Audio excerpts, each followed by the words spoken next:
What's up, YouTube? This is Brett with my Darkai Lasers deck profile. Just wanted to show you guys it. It's been doing really well, actually. That's why I wanted to show it on here. Does really well against Blastoise Keldeo matchups. It has problems with Landorus, but don't all Darkrai decks. It's been doing really well, so I thought I'd give you guys a look at it. First, you got 1, 2, 3, 4 Darkrai. That's standard. Next, we got 1, 2, 3 Sableye, also standard. And finally, 1 Keldeo, also standard. So the Pokemon lineup is pretty standard. Nothing, out of the ordinary there. Next, for the supporters, we got 1, 2, 3, 4 Junipers. Once again, pretty staple. 1, 2, 3, 4 N. Same. 2 Skyla. Oh, I know some people like to run 3. I think 3 is too much because 9 times out of 10, if I have the choice between Skyla and something else, well, I can't say 9 times out of 10, maybe 6 to 7 times out of 10, I'll go for one of these two over the Skyla. We're going to draw power over that one search, but Skyla is still really good, and I think 2 is a minimum at least. Then finally we got 2 Bianca, just in case you need just some good solid draw power to make your decent hands or even your bad hands playable. Next we got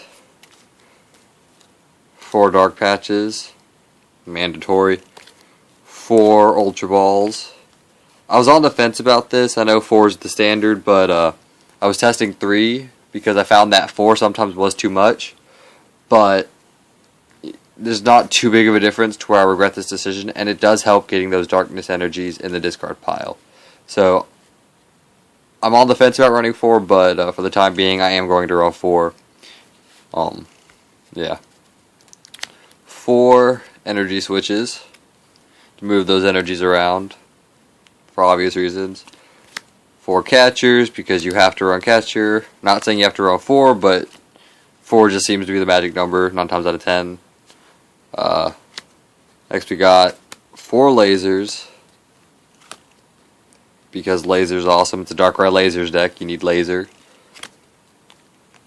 2 Verbank to go with those lasers. 2 Dark Claw, turning your Darkrai into not only a 90 point attacker, but a 110 point attacker, and even your Sableye if you want to do Confused Ray could help with that too. I don't know. There are circumstances where that does benefit you, but it's just good. True Random Receiver. Also, I was on the fence about this. I thought about running 1, but let's say I have an N. I want to go for Juniper, ideally, because I don't want to give up what I have. I'm sorry. I don't want to give my opponent more cards than what he has already. So I fish for that N, I fish for that Juniper to, instead of using the N, go for the Juniper. And sometimes it doesn't work out, sometimes it's just a waste, but it thins out the deck regardless. It's one less card to shuffle in with that N, if that happens to be the case. So it just pretty much brings more flexibility in what you do and do not have to play. Let you have more options with your supporters than just, okay, well, all I have is an N, so I guess I'll play that. Or all you have is Juniper and you want that N. Maybe your opponent's winning and you want to reduce their hand size, and all you have is Juniper. Well, your random receiver, fish for that N. Is it chancy? Yeah, but it's too good not to play because just having that guaranteed supporter is really good.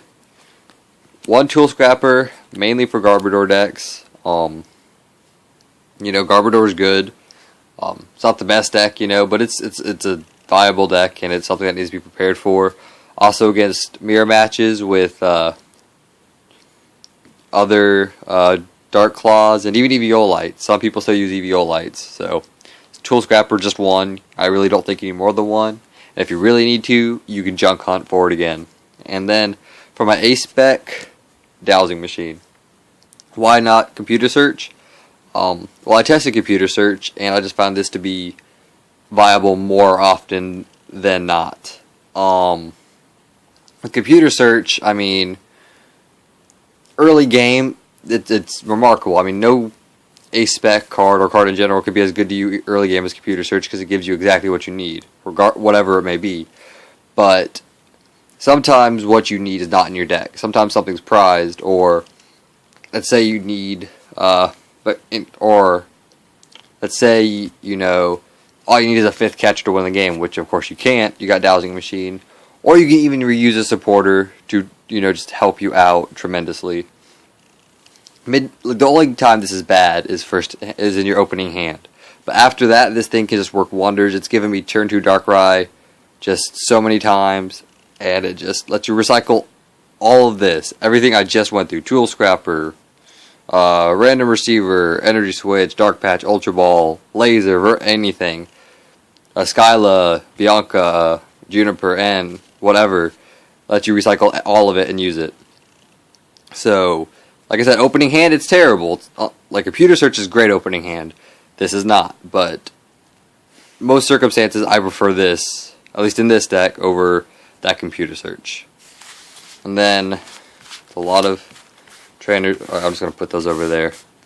And then, of course, we got the 1, 2, 3, 4, 5, 6, 7, 8, 9, 10, 11, 12 energies, darkness energies. Just 12 just seems to be the magic number, in all honesty. I mean, some run 13. I haven't known anybody to run more than 13. Some run 11, some run 10. But 12 for me just seems to be the magic number. It seems to be enough to top deck into it, have enough to discard while being able to usually attach manually every turn. Enough to go around with your Keldeo, Darkrai, and Sableye. Just seems to be the magic number. But, yeah, that's it. You know, it's Darkrai Lasers. It's not, you know, an uncommon deck. It's still one of the best decks in the format, in my opinion.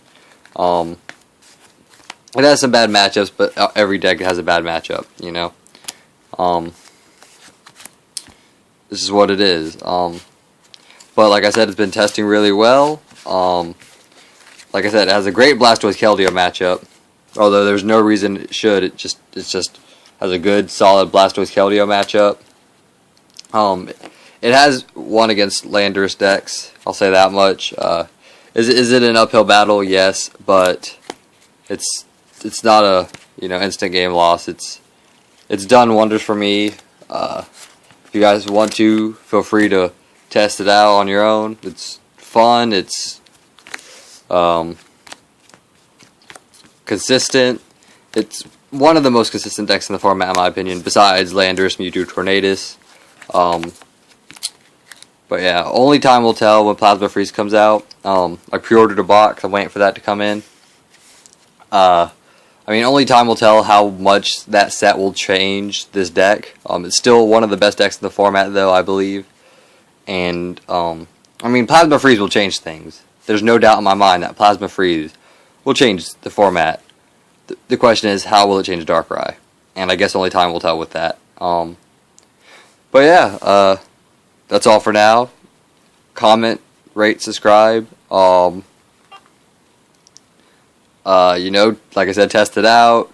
Don't hate, you know, unless you test it out first. It's, you know, it's a fun deck, and it's very consistent. I'm very pleased with this deck. I've tested Ray Eels. I've tested Big Basics. I've tested Darkrai. Oh, I'm sorry. I've also tested Hammer Time, and I'm just not a fan of the, you know, conditional crushing hammers. Because if you get all heads, you know, you have a huge advantage. If you don't, then, you know, you're also at a disadvantage, because that's one card in your deck that could have been something else to give you the advantage. But yeah, anyways, that's the deck. Like I said, comment, rate, subscribe. If you, you know, want to talk about anything, you know, like about my text and why I chose what I did, and I didn't explain it clearly in the video, leave a comment. I'm very good about responding. That's it for now, YouTube. Thanks for your time, and stay tuned for more videos.